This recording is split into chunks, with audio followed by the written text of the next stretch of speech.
Thank you, Ken, for making time. Welcome.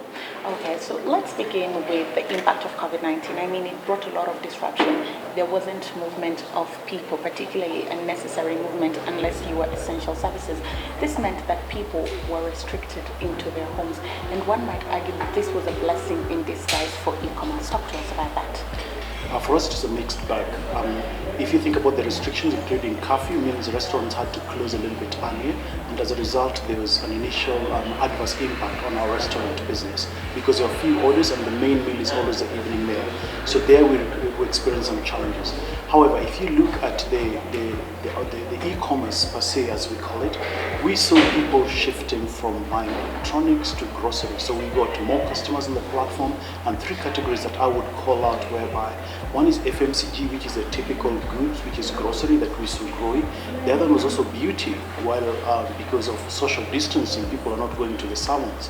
So we saw the growth of some things like hair tools, which people are trying to now do both their makeup and their hair at home. So we saw that grow on one side. And then I think a third piece is also fashion, whereby we saw a lot more people coming online to be able to buy fashion items. I'll give an example of sneakers. I think we saw people going to run in Karura and different places. The uptake of sneakers was really significant, and it's some of the growth that we're intending to build on this area. Mm-hmm. Now, you've spoken very rightfully about demand, but when you look at COVID on the other side, it wasn't just restricted movement of people. Aviation came to a sudden halt, which meant disruption in global supply chains. How are you able to tip that balance scale? So if I think about our vendors, Jumia is a marketplace and we've got tens of thousands of vendors. I think to a certain extent, yes, we might have seen, and this is a global effect of computing because of chipsets being the supply chain and chipsets being impacted.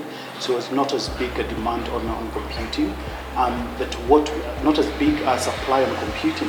But I think in the initial stages, we got quite a number of innovative vendors who either thought ahead of the curve and were able to make sure that supply happened over the short-term period. But again, it's been a mixed bag, like you were saying, and it's one that we continue to watch because COVID is happened now the first time, and each of us is learning what was Jumia, and then our partners then also learning. Mm-hmm. If you compare the sewing demand to 2019 levels, how would you place it with regards to 2020? So 2020 was an odd year. I think everything said and done. Overall demand was a little bit depressed, partly because it's always about the purchasing power, and we know what happened to consumers. When people have less, what do? Yes, like I've mentioned, we see more of food purchases in 2020 as compared to electronics, which have a higher per item value. So there's also that play, and at some point it balances out because you are not able to buy as many TVs, but you're able to buy more groceries, which is a lower value. Now, e-commerce platforms have these key events that are drivers of mass sales and mass buying. For example, Black Friday, Christmas, Easter, Valentine's Day. How did COVID impact this? And you can do a comparative analysis between 2019 and 2020. On Black Friday, we had a good show because I think by Black Friday it's the biggest event for many of the traders and everybody wants to finish strong. So we saw a good showing from quite a number of our vendors across because they know that this is the biggest and strongest push in the cyberspace. So that they pitched in and we were able to do the best that we can. There were essential goods that were available in one country but were not available in another country, but they were needed. Talk to us about the state of cross-border commerce during 2020. One of the things that we did well, because we've got our supply logistics coming from markets like China, who were first in the wave with COVID and later on kind of recovered. We were able to, and quite a number of our vendors also, are global vendors. If you go on Jumia to see global vendors, I think we saw some good response from them in the initial days, like being able to get PPEs on our platform, and not just that, but at the right price, because that's what a marketplace does. It regulates such that if you try to sell goods at a higher price, there'll be another vendor who's selling the same at a lower price. So I think that's an area that I'm proud that we won on, that people saw us as a destination for things like PPE. Does that answer the question? Mm-hmm. Yes. Now, when you talk about e-commerce, it has a trickle-down effect. Jumia is a listed company and with a New York Stock Exchange. What kind of impact did COVID and the performance have on the prices of the shares? The quarter four results have just been published. Just to give an indication, is we saw an uptick in the in the shares of Jumia. But however, the way we look at it is we're playing a long-term game. There might be an initial uptick. I think our strategy is right and it shows in the shares. But again, like I mentioned, if you think about the penetration of e-commerce in our part of the world, Nigeria, South Africa, and Kenya contribute almost 50% of the e-commerce that's happening. So again, way to go. The share price is on the up. But I think we are playing a long-term game, and I think with everything that we put on the table, I think we're in it for the long haul, and I'm looking forward to see days when e-commerce moves up from the 2% that it is in Kenya and the markets to where it is at 10% or double digit.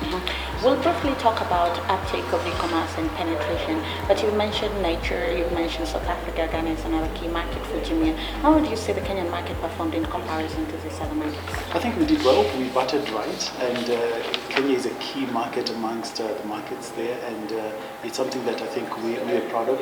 Some other markets might have had, like Morocco, which had a total lockdown for a number of days, and when you have a total lockdown, we do not have a total lockdown in our part of the world. We saw a bigger uptick when we had a total lockdown in some of the markets. Now, you've mentioned penetration of e-commerce in the country. I mean, we have a mobile penetration of over 108%, great internet connectivity of about 80%. What's holding back the uptick of e-commerce in the country? Okay, let us bifurcate this. I think on one side there's a mobile penetration, but remember when you're talking about internet-enabled phone, now the numbers start coming down and they're not as high as you said, 108%. What we know today, which is published, is up to 35% of people who are on the internet in Kenya are on Jumia, which for us is an encouraging thing.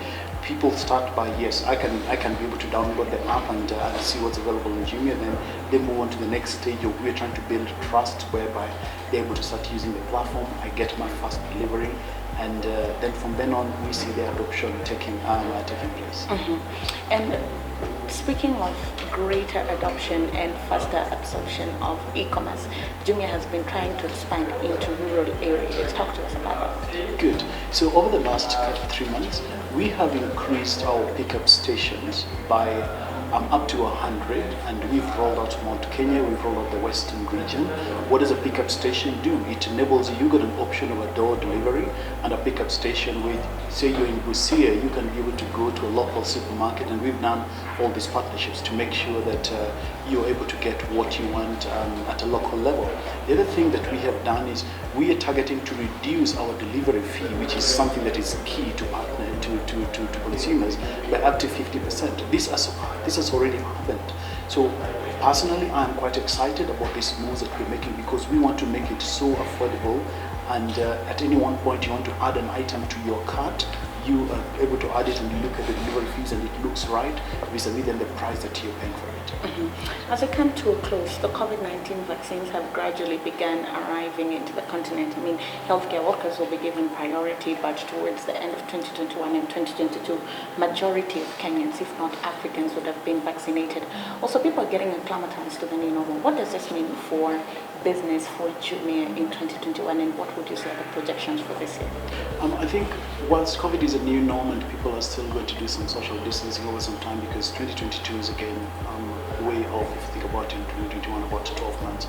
For us, my view is as a Kenyan, I'm looking forward to seeing more vaccinations, meaning we can be able to start opening up things a lot more. And as things open up, we've built the trust of consumers, because the new norm is not a case of people going back to what they were used to before. And I think online is here to stay. I'm confident of that. Some of the things that we are doing is we're working really hard to increase our assortment of the essentials that consumers told us, hey, I want to be able to have Ajab flour or Karibu flour or X, and I want to be able to have this assortment. So we're working really hard to bring on board on one side both SMEs, and on the other side also some of the big corporates that are missing on the platform. That is going to help us to be able to do the supply to consumers. But then on the other side also making sure that our pickup station or our network is to where you are able to order and have something delivered is closer to you. I think looking at those, and then opening up our logistics to third parties, because today our logistics is open not only to anybody selling on Jumia, but even a third party. I think that means lots of things for people who are on other marketplace platforms. They're able to sell there and ultimately still use our logistics solution to deliver to the last mile at an affordable price. That for me is exciting. Those are some of the things that we're working on. Ken, thank you. That's really good. Well,